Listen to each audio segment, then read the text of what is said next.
I have a question for you. Do you know how a computer works?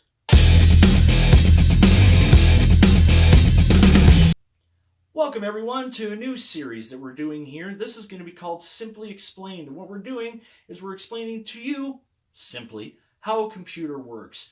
We're going to be covering just the basic functionality, the basic parts, how just in general a computer works. Won't be diving into a lot of specifics today. There will be other videos, though, talking about different specifics and aspects of computers, such as storage options, graphics cards, motherboards, things like that. AMD versus Intel, whichever you would rather use. But for right now, this is just the first part. We're going to be just kind of covering how a computer works in general so that way you can kind of get an idea and maybe not be as intimidated by the entire process when you open up a case. So, let's dive right in. Okay, folks, so we are inside. As I said, we would dive right in. Now, regular viewers of my channel will no doubt recognize the HP Pavilion gaming PC. This is not what I will be using for my explanation today, but I just kind of wanted to show you the inside of a computer as it's on and running. And, so I know this is kind of where a lot of people get fouled up. They'll take the side off and look at it and go, oh no, there's so many pieces and parts and things that I don't quite understand. And it looks intimidating and, I don't know. But you know what? I made it easier. And what I did is I went ahead and exploded things for you a little bit, just to kind of make things a little bit easier to digest and deal with. So what we have here is, basically what the inside of a computer looks like if you kind of disassemble it and the individual parts. And like I said, I'll go over this, as basically as I can, just to kind of give you an idea. And really, when you boil it all down, this is really all a computer needs to function, or just these things. Granted, they go inside a case, so the wires are a little bit all over the place, but it's a lot easier than you think it is. So we'll go ahead and start with the center point and the main brain of the whole thing. And that lies under this. Now, this is a CPU cooler with a heatsink. And what CPU stands for is Central Processing Unit. And that's really the big brains of the whole operation. That's where if you don't have CPU, you don't have a computer. And it is the main processor. That'll dictate how fast your computer runs. One of the things that dictates how fast the computer runs. But it's basically the engine of your computer. If you think of a computer as a car, this is the engine. This is the heart. Without this, it just doesn't go. And what this does is this keeps the CPU cool, because the CPU needs to stay cool in order to run optimally. This metal thing underneath it is called a heat sink. And what that does is that sits on top of the CPU, and then the heat sink will pull the heat away from the middle and exhaust it out the side, allowing it to dissipate. And then the fan will aid in that. And like I said, this is going to be every CPU that you see. It'll either be air-cooled or liquid-cooled. Liquid-cooled is a whole different thing, which actually the build that we're getting ready to do over on the Grumpy Bros Media channel will cover that. It is going to be liquid-cooled, as a matter of fact. And that'll be part 2 of this, showing you how to build a modern computer and how all those pieces work once you understood this. So like I said, this is the heart. Think of this as your radiator, really, in your car. It keeps your engine cool. You know what I mean? So what I'll do is I'll go ahead and take this off so you can kind of see what's going on. And again, there's your CPU. And those come in 2 flavors, and I have a couple of examples here. I have this guy and this guy. Now, there's a little bit of differentiation in the generations. This is a little bit older. This is not last generation, but the generation before. So a couple, 2-3 years old. This is an Intel, a little bit smaller. And, this is really just a matter of preference and also what you want your computer to do. We can get into that stuff later, but these are just the basics. So that's an Intel, and it's got the pins on the back of it. Some of these newer ones, as I'll show you in a second, have the pins on the boards. That's a little bit of a difference. They all slot in a certain way. We'll show you that with our... I'll show you that here in just a second. It'll also be reiterated in our modern PC build. And then you have AMD Ryzen. Like I said, this is a newer one. It's just really all in what you want, how old you want your computer to run. Some people have older computers, like you've seen from the Dell that I pulled out of a shed. That's going to be an older computer for older things. But yeah, you have the basic CPU, your central processing unit, and that's going to always live right here. And this little stuff that you see right here, that's called thermal compound. Basically just like a gluey type paste that helps transfer heat. So you scooch a little bit of that on there, and you'll see a little bit of it on the bottom of the fan here. And then that'll just mush together, and then that'll help pull the heat up off the CPU. But they're all pretty much the same way. So if I take this little guy right here and just pull it up like that, that was not the best way to do that. And then this just lifts up like so. And there, again, is your CPU. And like I said, this is completely blank. All the pins are on the motherboard, but that's an Intel. Like I said, that's semantics, and we can get into that later. And yeah, when that installs, that just plops in like that. That shuts. That comes down. That's how easy it is to put a CPU in a computer. Now that you have the CPU, and I really don't want you to pay attention to anything else on this motherboard. This is all really irrelevant right now. If anything fails, it's going to be a part. So if anything fails in your computer, it's going to be your CPU, your RAM, your GPU. But like I said, we'll get there. So working in conjunction with the CPU is always your RAM, which stands for Random Access Memory. Basically what it does is it's going to store all the little bits and bobs that this thing is doing until it gets to the hard drive, which is storage. This is memory, not storage. So if you are looking at a computer and it says that it has, like, I don't know, 8 gigs of memory, this is the memory it's talking about, not your storage. This is the memory. So think of this as like if you're moving around, if you're trying to rearrange, think of it as a slide puzzle, right? So this is your main slide puzzle, and this is that gap. This is the gap that you have to work with. So the bigger the gap, the easier it is to move things around. And think of it kind of this way. So the more RAM that you have, the more your computer can be slower. It can kind of be bottlenecked by that. So your stuff will start here, and it'll go into the RAM, and it'll do its thing. And then it'll also run in conjunction with the hard drive. And this, of course, is what's known as a little bit old, so it's called a spinning platter hard drive. So what happens inside here like this is there's a disk in it, kind of like a CD or a record, and there's a little head that'll go zzz, zzz, zzz, zzz, across it and read and write the information to it. This is where all your programs are stored. This is where your operating system like Windows or Linux or Mac is stored. And that's where your RAM and CPU will access these things.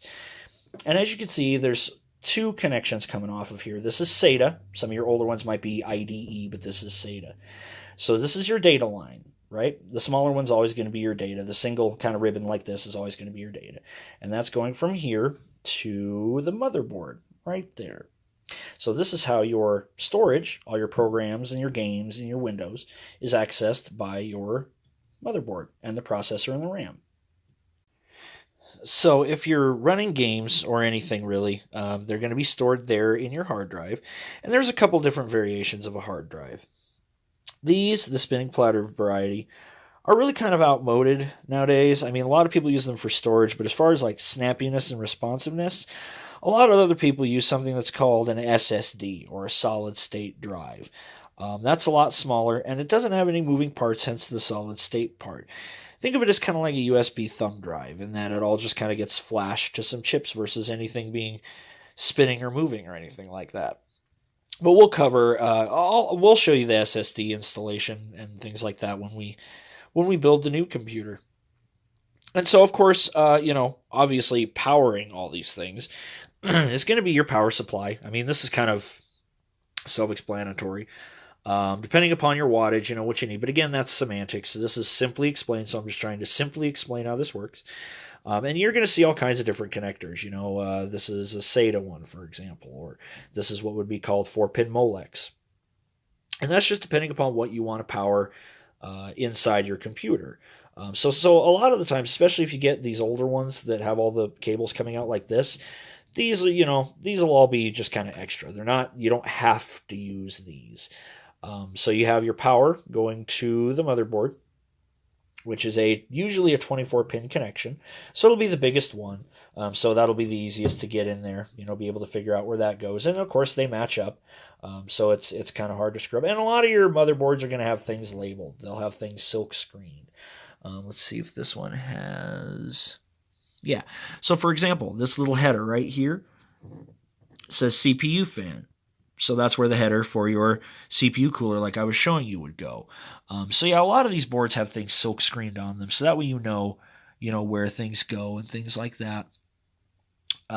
So let's kind of go through something kind of basic here. So say you boot up Windows and you want to use a program. Okay, cool. So we'll go ahead and put this back here, just kind of give you a better idea of running conditions here. So you would fire up your computer. The power would go to both the motherboard and your hard drive. Your motherboard, with the CPU and the RAM, would access your operating system on your hard drive, boot it up. And then once it's up, then you'd say, oh, I want to run my solitaire game. So it would find the solitaire game, load it up, spin it through the RAM, and actually kind of keep it there while it's working with it. And the CPU would then push it out through this back panel right here. Now, this is commonly referred to as I/O, which simply stands for input-output, which makes sense. So something like your USB connection or a Ethernet cable where your internet goes in, that would be an input. Something like this, which would be a monitor out, that would be an output. So later on, when we install the new motherboard into our new case, that's going to have something called an I/O shield. So usually when you look on the back of a computer, there's a really nice, kind of plate that kind of, labels all this stuff. That's called the I/O shield, and this would be called the I/O panel. So if you're ever, listening to somebody talk about computers or you see anything that refers to I/O, that's all that means, is input, output. And of course, if you're doing something as simple as like solitaire or web browsing or YouTube or, anything that you would really do on a laptop, then that would be usually handled by what's known as the onboard video.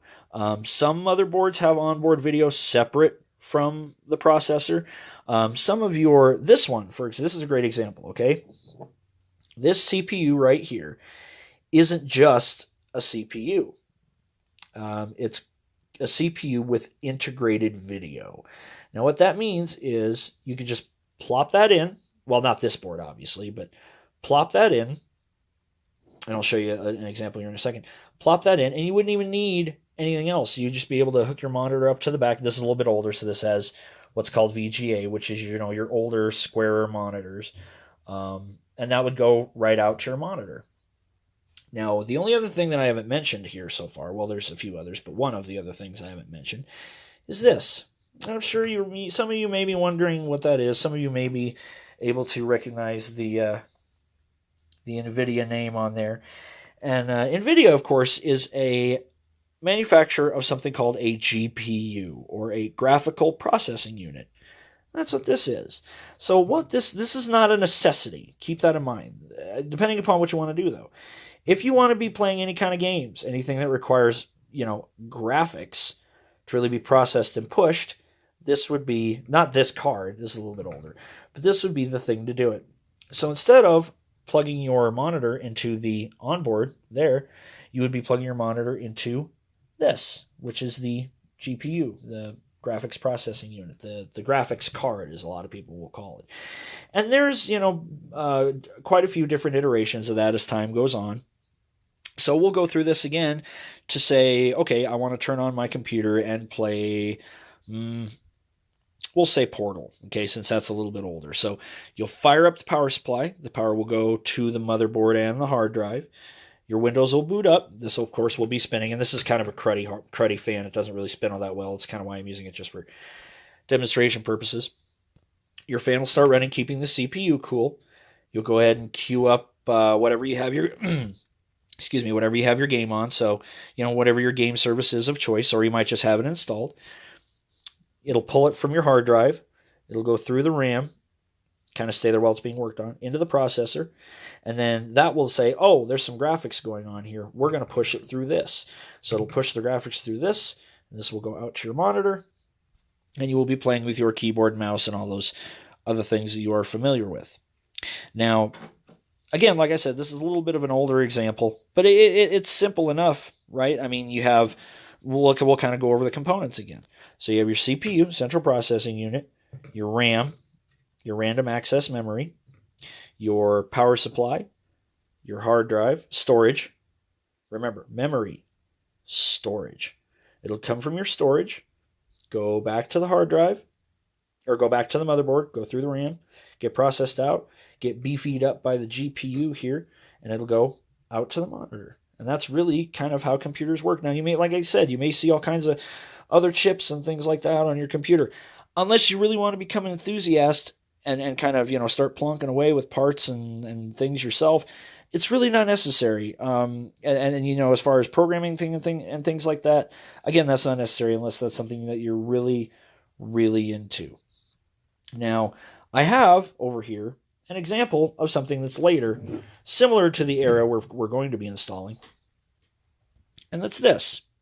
So, if you look, the form factor of motherboards haven't really changed a whole lot over the years. You got the I/O, which is, this one has what's called a pre-installed I/O shield, but you see what I'm talking about, this black bit. That's called the I/O shield. That would get installed into the case. This one just kind of comes that way, so it's a little bit unusual. But it's really the same thing. You got your CPU in the center there. Same thing, CPU in the center. Your RAM sticks are going to be over there. Same kind of thing. And then your GPU, it's going to be a little bit bigger because they've gotten bigger over the years. Just to kind of give you an idea of the gap there between these two is this guy, which is, a pretty beefy card, all things considered. So, it's kind of an evolution, really. And the only other difference there would be that, like I said, that is an Intel, whereas this had the Ryzen in it. Now, what I was talking about when it comes to the Ryzen is that sometimes you don't always have to have the external graphics card. For example, this is overkill. This particular processor right here has what's known as integrated graphics. So you wouldn't even need this. You just plonk that in here like that, and then you would go ahead and put your HDMI cable in here, going out to your monitor. And again, that's a sign of how technology's changed. You had VGA, which is this blue guy right here, and then you had DVI, which is this guy, and then of course to HDMI right there. So seeing that evolution is kind of fun. So, but this is the same thing. Granted, I have no RAM installed in this board because I just don't. So now that only has 2 slots. This one, you would only use the 2 slots. And again, with everything being silkscreen, and I'll point this out again in our other build, is if you can see, you see it says like DIMM A1, DIMM A2. The ones with the stars next to it is where you would install your RAM. So this one and this one. Otherwise, it wouldn't work. See, everything's really more laid out for you than you think. And it's a lot easier. But again, a lot of the stuff is the same. So you got the same multiple pin power connection there, same multiple pin power connection here. This is going from SATA to the hard drive. Same thing over here. This is the SATA. So that'd be your data. SATA data. I'm going to make that a shirt. And then, of course, that would be a slightly different power supply. But, that's really how computers work. And so when you take and, slap it all into a case, really what you end up with is something similar to this. And this, of course, is running right now with, the red in there, that's the RAM. So it's accessing the RAM right now. The CPU cooler is working. It's, pushing the graphics out through the GPU via this DVI cable right here. And then the power supply is down there. So same thing, So when you open up a computer and look inside, you can say to yourself, oh, well, I know exactly what's going on right now. The computer's on, the CPU cooler's running. It's pushing the graphics out through the GPU, and the RAM is handling it. And the only difference is this one has a DVD CD-ROM drive, which is referred to nowadays as an optical drive. Whenever you hear somebody say something, refer to anything as optical media, that's what they're talking about. So like CDs, DVDs, Blu-rays, discs, all that stuff. So those are really the only differences. And as you can see, everything here, it's the same thing, just exploded. So all in all, I really hope that this video is kind of I really kind of hope that this video has inspired you a bit. So all in all, I really hope that this video has kind of inspired you a bit to not be as intimidated by computers as possibly you once were. And then, of course, we'll be doing other parts. I'll go ahead and dive into specifics of like GPUs and motherboards and things like that, for what you may or may not need. But if this kind of helped you out in any way, shape, or form, definitely leave a comment down below. And that new computer build, which will be a step-by-step build guide, will be uploaded over on the other channel, Grumpy Bros Media. That'll be me and my brother building the computer. And we'll kind of flip-flop back and forth, so as to which videos get posted where. So this has been Simply Explained. Let me know down in the comments, like I said, if this helped you out, or what you might find fascinating, or even what you might want to learn more about. And we'll definitely do what we can to help explain things. So until we get to the Cooler Master build, until then, folks, until then.